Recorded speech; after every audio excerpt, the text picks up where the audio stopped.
Hello friends, welcome back to the channel. Today we are recording the last piece of From Research to Real. We are doing chapters 7, 8, and 9.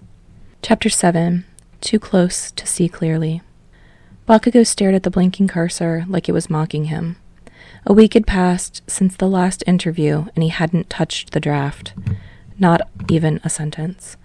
He'd tried, replaying Kirishima's videos, scrolling through every post, searching for that flaw, that tiny crack he could use. Nothing. Absolutely nothing. Every time he thought he had a lead, it dissolved under the weight of something infuriatingly real. Kirishima was authentic. Genuinely, stubbornly, painfully authentic. He slammed his laptop shut, breathing hard. This was stupid. That's all he could think. He was stuck. He started the paper with guns blazing, convinced he could dissect someone like Kirishima, show the world the veneer behind the smile. But now, the paper itself felt like a lie. A notification pinged. He glanced. Kirishima. Hey, it's been way too long since I've seen you. I'm starting to forget what your face looks like. We need to fix that. When can I see you? Bakugo. I don't need more interviews. Kirishima, forget the interviews for a bit. I just miss hanging out with you. So, how about we grab dinner? Just you and me. The small ramen shop smelled like broth and toasted garlic, warm steam curling from the bowls as he stepped inside. Kirishima was already there, sliding into the booth like he belonged, that easy, soft smile lighting up his face. Bakugo's chest tightened for no good reason, and he shoved his hands into his pockets, scowling like it would hide the effect. Somehow, even in a place this casual, it felt like something more. Kirishima slid the menu aside, leaning back with a soft grin. I'm glad you wanted to hang out tonight. Not everyone would drop everything just to spend time with me. Bakugo grunted, already loosening a little in the booth. Yeah, not like I had anything else going on. Kirishima leaned a little closer, grin widening. Yeah? Not like you have a full college schedule, homework, or anything. I guess I'm just much more interesting than all that, huh? Bakugo's jaw tightened, a faint heat creeping into his cheeks. His eyes flicked up to meet Kirishima's. Don't get used to it. Kirishima leaned back, that stupid soft smile still playing at his lips. You never sent me the draft, he said, glancing at the half-eaten ramen in front of them. Steam curled up from the bowls, the savory scent filling the quiet space between them. 'Cause I haven't written it yet. Bakugo muttered, stabbing a piece of a noodle with his chopsticks. Kirishima tilted his head, eyes warm. You've been avoiding it a little, haven't you? Bakugo scowled, cheeks heating. I'm not. It's fine. You're avoiding it a little, Kirishima said, eyes gentle. Happens when you're in the middle of something. Can't see it straight until you step back. Bakugo blinked. Too close. That wasn't supposed to feel like a relief, but somehow it did.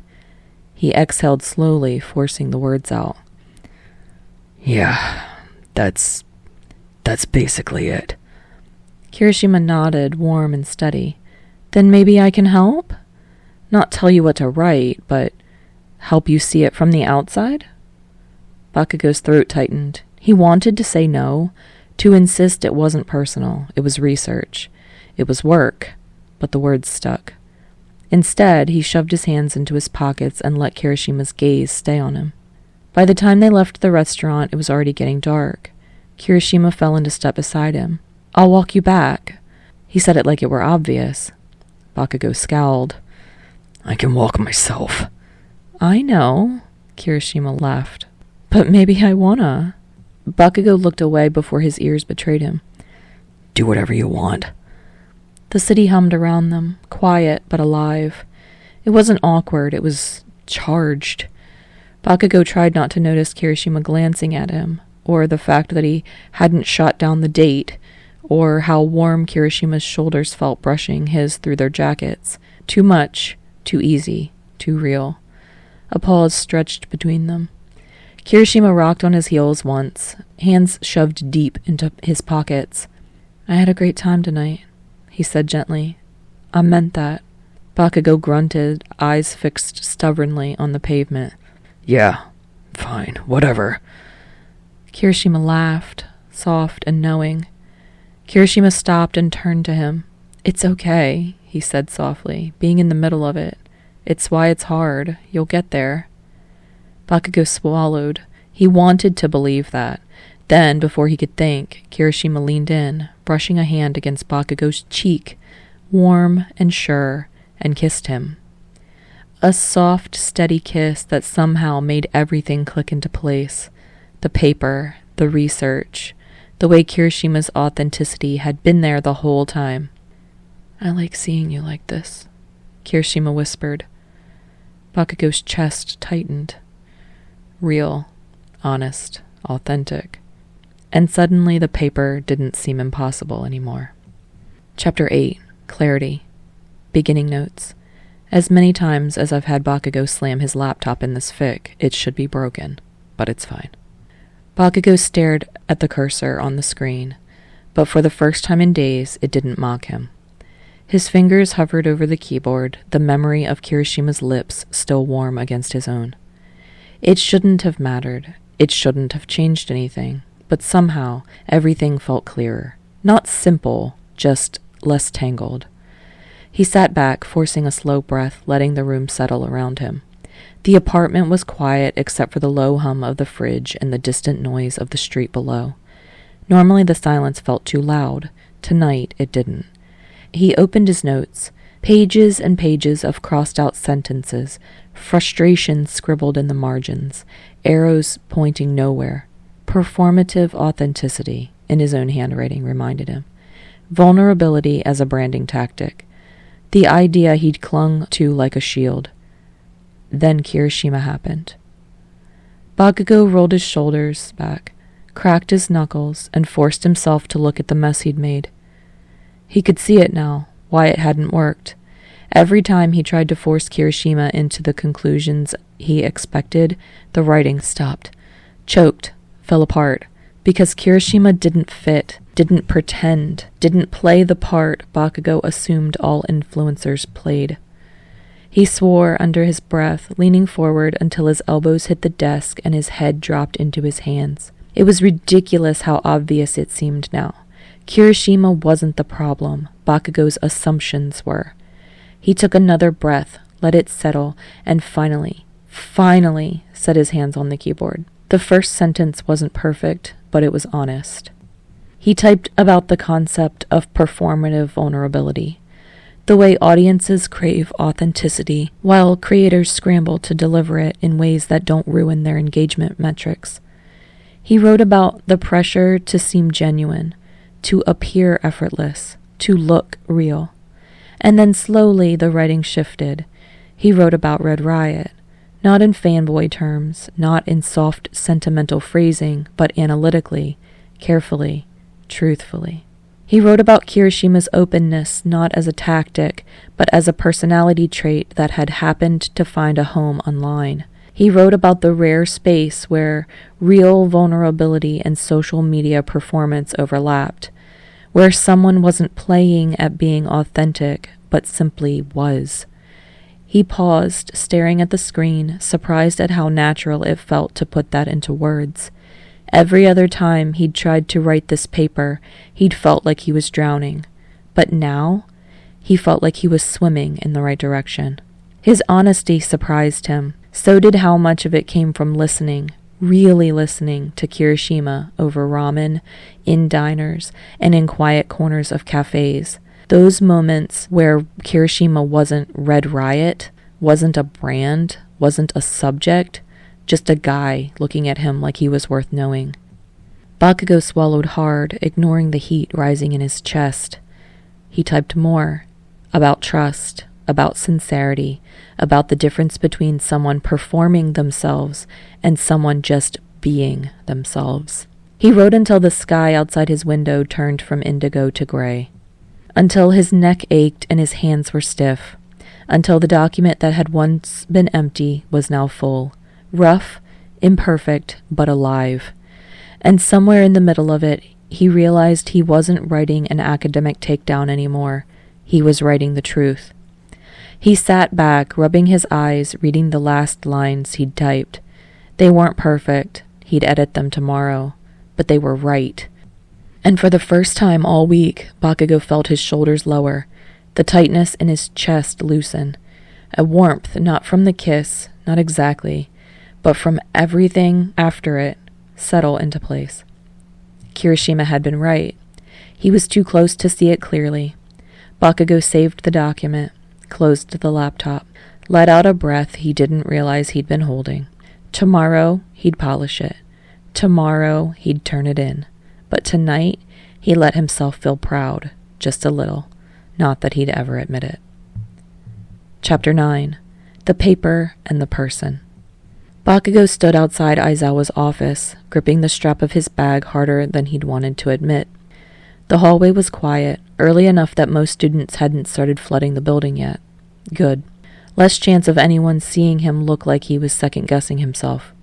He exhaled slowly, knocked once, and pushed the door open. Aizawa didn't look up from the stack of papers on his desk. Bakugo, sit. Bakugo did, trying not to bounce his leg. Aizawa flipped to a familiar document, his document, marked with small notes in the margins, neat and minimal, but present. Bakugo felt his throat tighten. Great, he'd screwed something up, or everything up, or... Aizawa finally glanced at him. Relax, you're not failing. Bakugo scowled immediately. I'm not. Aizawa raised a hand, cutting him off. Your writing has always been technically strong. But this, he tapped the paper. This is the first time I've seen you actually commit to your perspective instead of forcing it to match your expectations. Bakugo froze. Aizawa continued, tone flat but undeniably approving. You analyzed the concept clearly. You supported your arguments. And you didn't shy away from acknowledging where your assumptions were wrong. That's growth. Academic and personal. Okay. He hated how small his voice sounded. Aizawa slid the paper across the desk. A clean red 92 sat at the top corner. Bakugo blinked. He'd expected to pass. He hadn't expected this. Aizawa leaned back in his chair. Good work. Don't get cocky.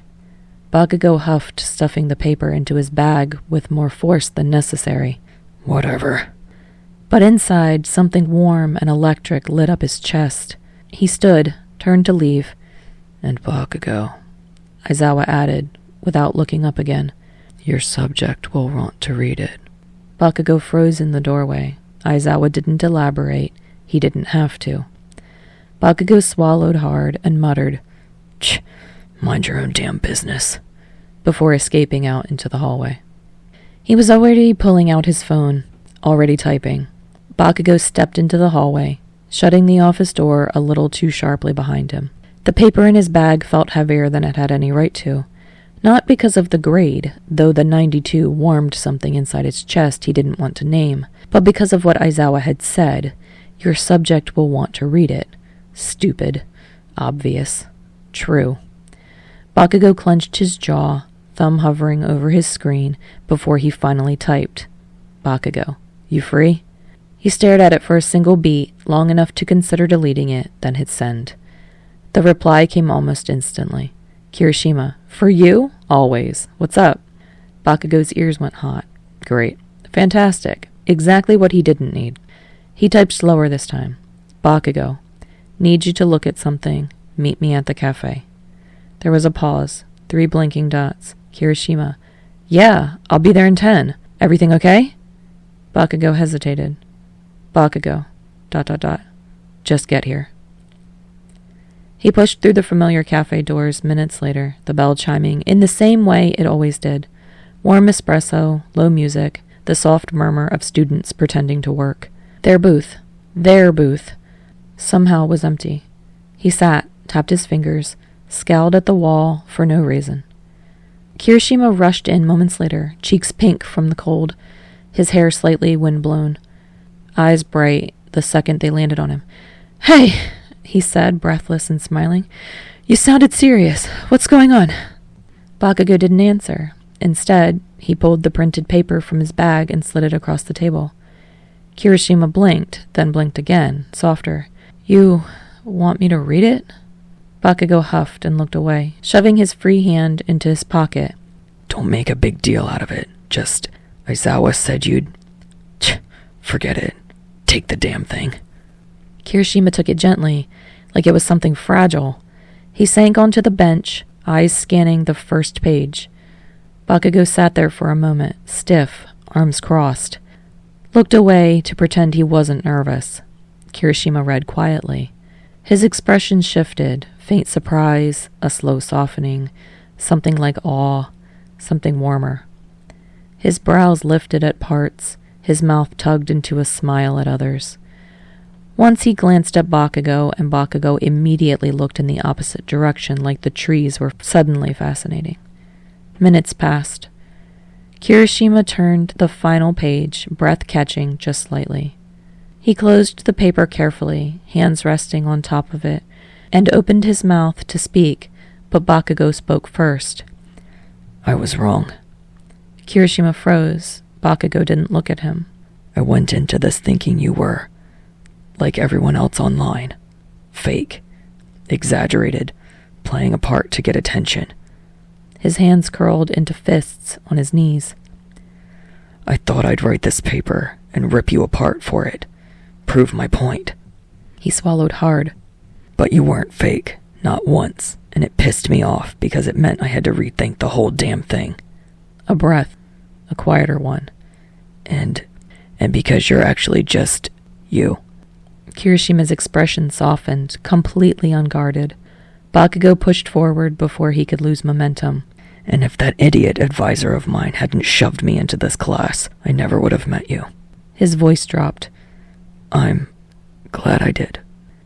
The words hung there, too honest and too raw. Kirishima's eyes warmed. Hey, he whispered. I'm glad too. Kirishima set the paper down and leaned forward. Forearms braced on the table. Not close enough to touch, but close enough that Bakugo felt his pulse jump. Bakugo's breath hitched, but he didn't pull back. Kirishima smiled, soft and bright. Can I... Bakugo rolled his eyes, cheeks burning. If you're gonna kiss me, just do it already.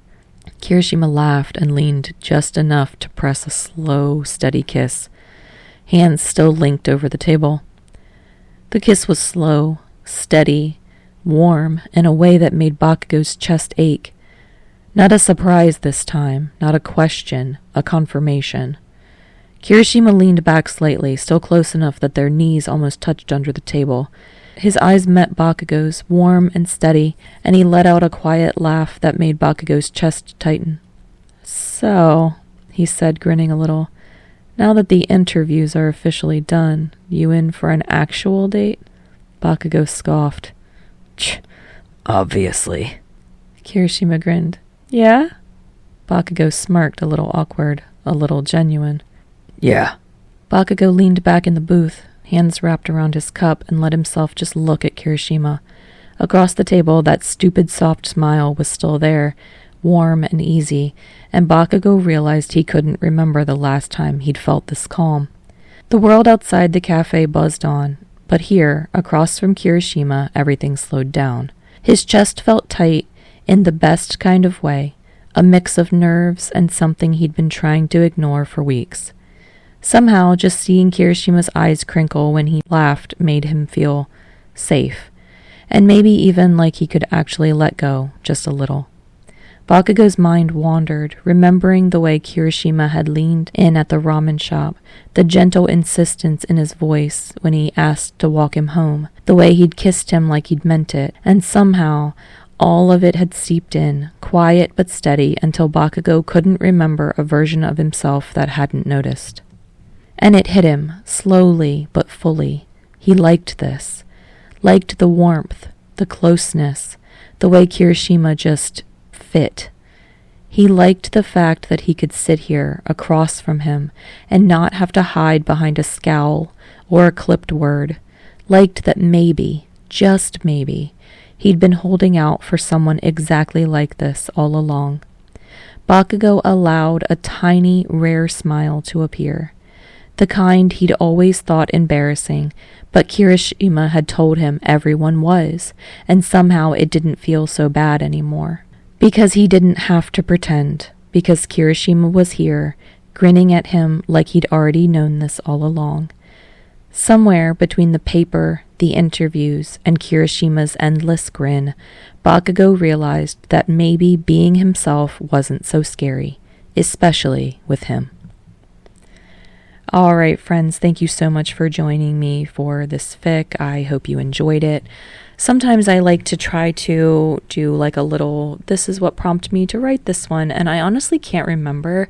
It was probably a fic that I read where Bakugo was an influencer of some kind, or I read another fic where someone was an influencer, and it inspired me to write one about Kirishima, because I just feel like Kirishima is such an authentic character. Him as a social media influencer and being very transparent in that media, or like in his online presence, it was just very interesting to me, and I just wanted to write something about it. I did have to tweak it a little bit though, because I was like, Bakugo would not really want to be in journalism. I don't think he would not want to have to interview people and stuff. So just taking a course that was journalism was kind of like my workaround for that. But anyway, yeah, I hope that you enjoyed this one. The next fic that will be going up on the channel will be Pieces of Us by Mana Banana. That was the second one that you guys are like, it came in second in the poll, basically. I will be doing all three of them from the poll, but I did them in order of like the popularity, I guess you could say. So that one will be the next one on this channel. But like I said, again, I hope you really liked this one. It was short, it was sweet. Sure, it's 9 chapters, but my stuff is really short. I'm always so like amazed that you guys want me to read my own stuff, because it just feels so crazy that you guys love it so much. But as always, thank you so much. If you guys want to leave comments or likes here, or you want to pop over to the original to leave kudos on it, it's always appreciated. And always loved. And I like try to respond to every comment you guys have on AO3 and on YouTube. So yeah, so if you want to come back and join me for the next one, it'll be up on the channel soon. And if you do, I'll see you next time.